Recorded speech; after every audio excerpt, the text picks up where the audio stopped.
You know what one of the greatest aspects in anime actually is? It's when you have two characters that are facing off, and one character just flexes so hard on his opponent. Everyone in the audience gets their own personal flex boner by the absolute mastery of the craft that they are witnessing at that point in time. Flexing is one of the things anime does best. It's when one character, just for the sake of flexing their glorious awesomeness alone, executes a godly act to incapacitate his adversary by the sheer force of will alone. I love flexing in anime. I love it so much that I've made 18 episodes on the biggest flexes in anime. But we have only scratched the surface of the absolute beauty that the medium holds. Because today is the first episode of the biggest failed flexes in anime. Yes, flexing in anime is fantastic and feels dope. But you know what sometimes feels even better? When someone's trying so hard to flex on their opponent and they fail and it blows up in their face. Today, the biggest failed flexes in anime marks a glorious occasion where I can talk about some of my favorite scenes, why they're hilarious, and why you should definitely smash like if you want biggest failed flexes in anime too, because if this video hits 50,000 likes, I'll do it. I wanted to start off strong with the failed flex that pops in my mind first every single time I hear the phrase failed flexes, which is a phrase I came up with and which is hilarious. I love seeing failed flexes because flexing in itself is an art that I view in a negative connotation, that is, until I kind of reworded the entire meaning of what flexing is on the internet. But when I see a douchebag trying to flex and it just blows up in their face, it's one of the greatest feelings in the world, because flexing in real life, when it comes to douche tubers especially, is really, really annoying. So today, the biggest failed flexes in anime, starting strong, Vegeta versus Cell. This is the poster boy of failed flexes in anime in my mind, hands down, when I approach the topic. After Vegeta pops out of the extraordinary convoluted time chamber, and yes, that is the canonical name in my mind, the man becomes a beast. He reaches an ascended level of Super Saiyan so fantastic, he is whooping Cell's ass. Now, this is the guy that someone in the future came back in time to warn everyone that he would be extremely dangerous. So, what does Vegeta do when he's having a fun time slapping him around? He says, yeah, no problem. Go absorb some androids. I don't mind. I'll still destroy you. Reach your absolute peak as far as your power is concerned, and then I'll dunk on you. That's right, Vegeta was flexing so hard on Cell. He let Cell reach his perfect form before he shows him a lesson. And unfortunately, that flex was a bit of a fail on Vegeta's part, because after Cell reached perfect Cell, yeah, well, we all know how that went. Cell absolutely slapped the living crap out of Vegeta, leaving him lying there as a twitching sack of flesh that regretted every single action of his life that brought him to this point. This failed flex was so hilarious because Vegeta's son came back in time to warn him about the threat that Cell was gonna be, and he just let him power up to full freaking power, no problem whatsoever, because he was so certain of himself. He allowed him to power up because he wanted to flex his extreme ascended Super Saiyan self upon his opponent, and because of this massive flex that he wanted to unleash, he ended up almost causing the destruction of the entire universe.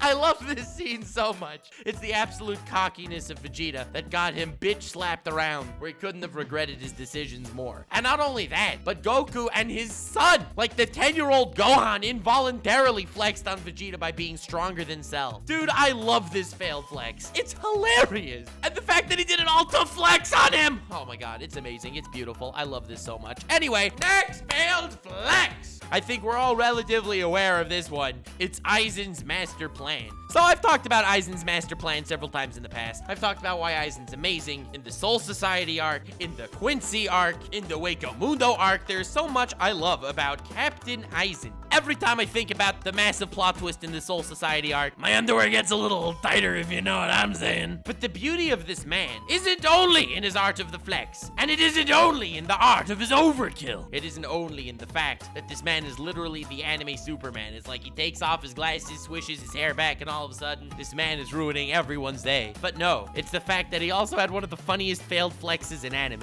When he ended up fighting Ichigo at the end, and he was proclaiming his ultimate plan. Y'all know where I'm going with this already. Oh, it was my plan all along. Ever since your conception. In fact, before the conception, we find out later in the 1,000-Year Blood War arc, he literally set up a situation where Ichigo's mom and Ichigo's dad could be together, and he set up the whole plan where he'd pork the dork, and all of a sudden Ichigo will pop out. He literally planned Ichigo's birth, and everything post that was part of his master plan to create Ichigo to become the ultimate fighter, as the ultimate Hollow Quincy, Soul Reaper, human visored mega fart that he became. A perfect creation, just so Aizen can flex his ultimate power. That's right, his plan all along, pitting every single opponent against Ichigo his entire way to get him to his absolute maximum potential at this point, just so Aizen can say, I am stronger. Aizen created Ichigo to flex on Zawarudo, to say, every single Soul Reaper that I would have ever needed to fight, they're all weaker than Ichigo. I've created the perfect specimen right here in front of him. So if I could beat him, oh, you guys will be a piece of cake. This man is the epitome of awesomeness. And then Ichigo slaps him! Bruh, this is one of my favorite failed flexes in anime. I know a lot of people kind of hate this little plot point. I think it's great as far as Aizen's character goes as well, talking about his subconscious and whatever, and I did an entire analysis video on Aizen. But if you know me, and if you don't know me, you should definitely subscribe. I love annoying people. It's one of my favorite pastimes, one of my favorite things to do. And in this lovely, lovely scene of Bleach, where he was like, oh yes, it was all part of my master plan all along. Oh yes, I made you this powerful, you see.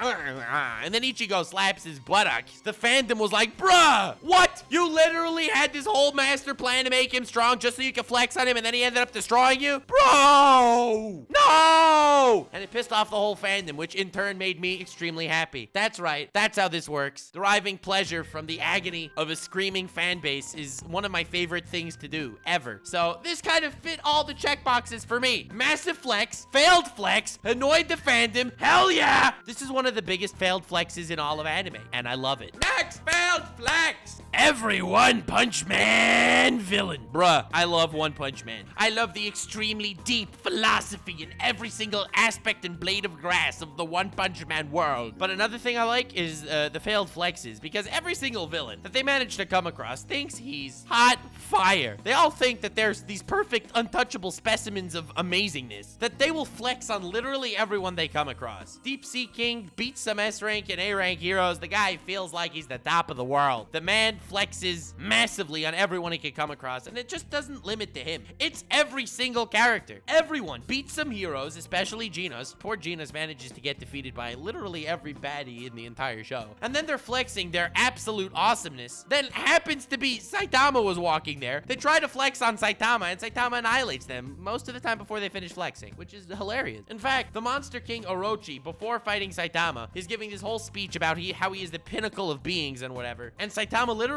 interrupts him, this is in the manga, saying, bro, stop with the epic introductions, super demon of this, ultimate destruction of whatever, I don't give a crap. Every single villain tries to flex on me the same exact way, and they all get defeated in one punch anyway. Saitama's the ultimate counter flex, because as an unassuming dude, like he is, just walking around minding his own business, destroying the ultimate incarnation of evil without even giving it a second thought, it's gorgeous, because everyone thinks they're so pristine, so perfect, and so powerful. Every single villain in One Punch Man tries their hardest to flex on this random, easygoing, non-important looking, non-S rank hero dude that's just walking by, and the ball bastard completely annihilates most of them. I think that this is a very valid inclusion to the biggest failed flexes in anime, because every single One Punch Man villain that tries to flex on Saitama inevitably fails. Next failed flex! So we all love Code Geass, right? Right! If you haven't seen it, definitely watch it. Code Geass, absolute masterpiece. It'll be one of your favorite anime for sure, and if it isn't, it just means you have bad taste. Sorry, that's just how life works. And a lot of people like to point out a bit of a writing flaw at the end of season 1, and it's the legendary Euphemia scene that I think so many of us are familiar with. Now, I have ways that I like to work around it to not consider it such a massive writing flaw. It was a plot device, that's for sure, but it was also a failed flex. So, it's revealed in the first episode of Code Geass, so this isn't really a spoiler, that Lelouch, the protagonist, gains the ability to kind of mind control people with eye contact and intends to do it. If he looks at you in the eye and he's like, I, Lelouch V. Britannia, command you, subscribe to Nux Taku. He'll have like no choice and you'll have to subscribe. Now, being that I'm not Lelouch, I cannot command you to do so. However, I eagerly urge you to do so because it would make me very happy and you'd get a lot of very epic content. Hell yeah, win-win. But now, there's a lot of foreshadowing throughout the first season of Code Geass, with the entire arc surrounded by the character Mao, someone who had their Geass power, and eventually they were unable to control it. So too, it seemed very obvious that Lelouch would eventually lose the ability to control his Geass, and he can accidentally issue orders that they will have to follow without necessarily meaning to implement the Geass power. Now, I'm not going to spoil any of the massive plot events that go on there, because I think Code Geass is one of the few anime that is an absolute, bar none, masterpiece that everyone needs to experience. But the man tries so hard to flex on someone else. He's like, yo, I could command you to do this massive, abhorrent, Hitler-like act. I could say, I command you to do this,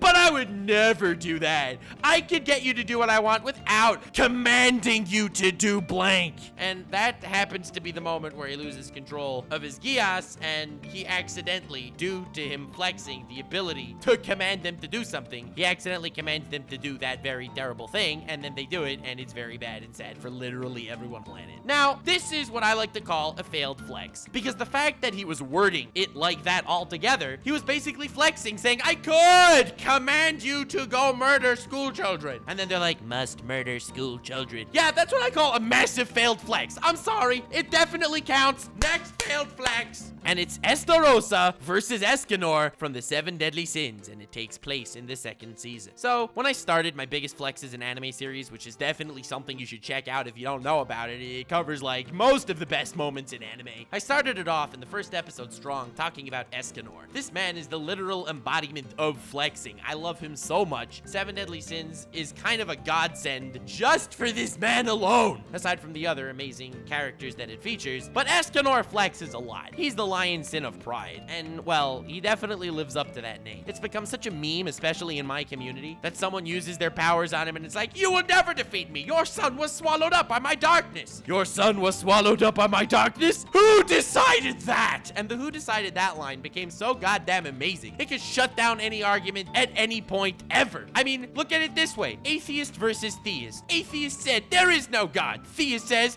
there is no God. Who decided that? There we go. All of a sudden, the theist won the argument. The end of discussion. It's literally that easy. Debating has never been as easy until Lord Escanor stepped his almighty foot upon the playing field, okay? This man is a living embodiment of flex. And today I'm talking about failed flexes. And the reason why I'm talking about this fight is because if you try to flex on Escanor, ooh, this is a big sad, big oof. F's in the chat. It will become a failed flex, because Lord Flexanor definitely knows what he's doing. In fact, that's how I may have gotten my name.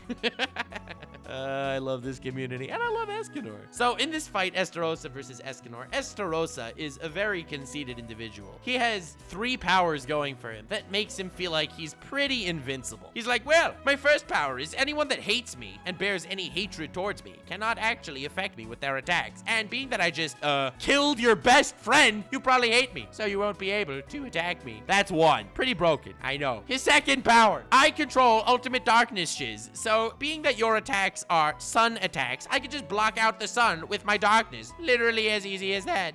You've no chance against me. Now, allow me to proceed to flex on you with my third power. My third power is a full counter attack, automatically reflecting all physical damage you do. So you can't use your sun magic because it'll be swallowed by my darkness. You can't use your physical attacks because I can reflect it with my full counter. And you can't even attack me because you hate me. Now, this man was flexing so hard with his ultimate 3-piece combo. I was like, bruh, how is this gonna work out? And then Escanor brings out the big guns. The big guns being Escanor. Every single flex that Estarossa attempts, that he even dares try and flex upon the sun god Escanor himself, well, it all becomes failed flexes. Because Escanor can get around all of these powers so easily. Escanor can attack Estarossa faster than Estarossa can see, so he cannot use his full counter. So he says, oh, my physical attacks can't harm you. Why would you think that? His sun is so powerful, it can outdo Estarossa's darkness. So he says, oh, your darkness swallowed out my sun. Who decided that? And of course, the ultimate best line in this entire fight had to probably be, oh, and I can't affect you with my attacks because I harbor hatred towards you? Well, I don't hate anyone weaker than me. I merely pity them. He absolutely flexed the absolute schnizzle out of Estarossa. Estarossa came in here so conceited, thinking that there was no chance he could lose. And he developed the ultimate combination to flex on Escanor. And Escanor turned all that around, where every attempted flex Estarossa tried to throw at him, it just turned into absolute nothingness before him. And even more than that, when Estarossa actually gets a full counter attack off and lands physical damage to Escanor before Escanor knows full counter's a thing, he's like, well, of course full counter is the damage that I just took. It's befitting of my own attack to harm myself. Not like you can actually harm me at all. Ha! Pathetic. And when he actually knocks Estarossa to his knees, the man, of course, has to spit out, oh, you're on your knees already. Did you drop a coin? Man, I love Escanor so much. What a conceited, beautiful bastard this man is, and he deserves every single moment of flex he has. And the reason why this is on the failed flex list is because I absolutely had to include Estarossa attempting to flex on the flex god himself, which is just laughable to think about in hindsight. But anyway, next failed flex. Yugi versus the Silent One. So, believe it or not, I did watch all of Yu-Gi-Oh! In order, from episode 1 to episode 200 and however far it went, I don't really remember. But the point is, before actually watching the entire Yu-Gi-Oh! Just sitting down and doing it, I've obviously caught certain episodes on TV at different times, and I was never able to figure out the schedule as a kid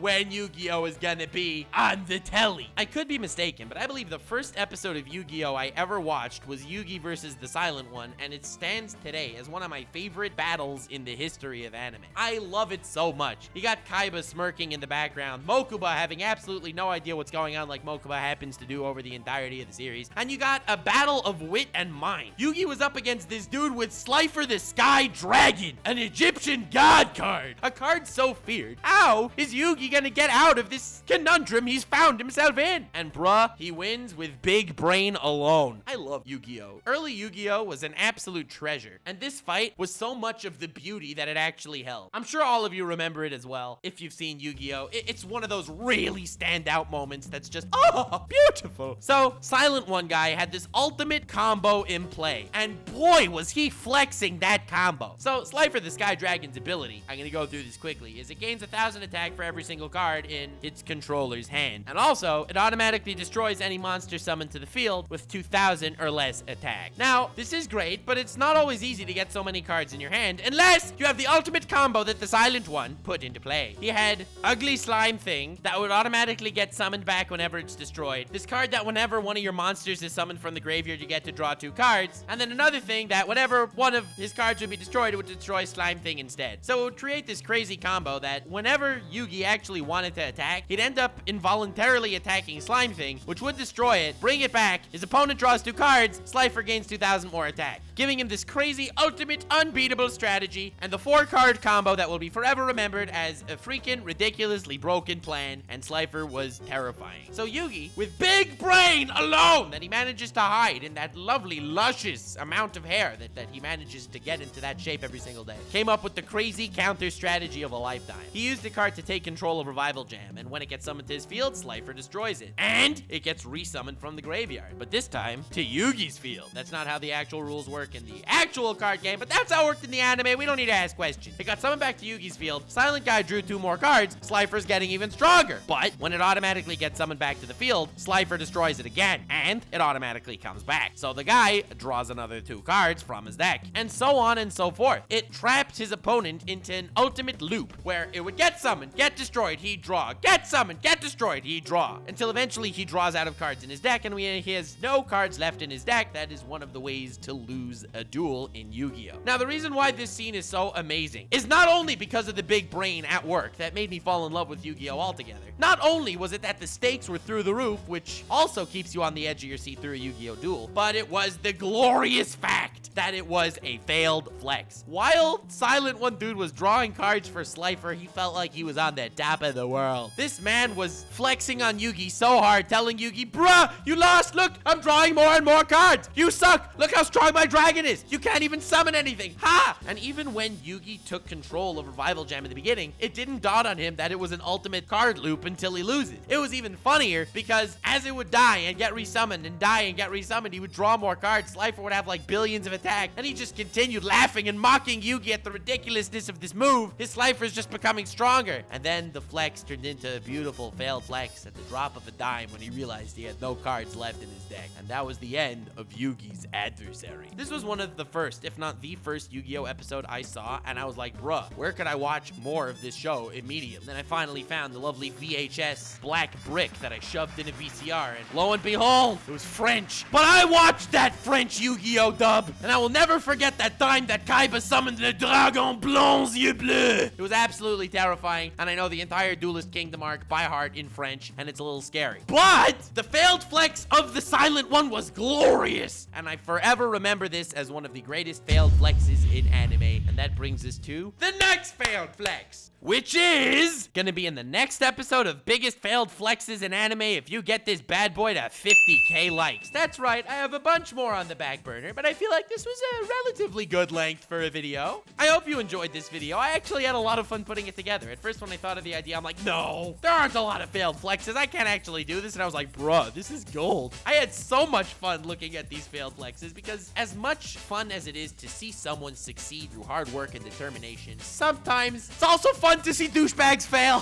So hell yeah, subscribe if you're new, smash like 50k, and the next one will be coming out soon. Let me know failed flexes you would like me to include in the next episode in the comments of this video. Have yourselves a most wonderful evening. I stream on Twitch relatively regularly, link in the description. Feel free to check me out there, and remember to stay weird, fam.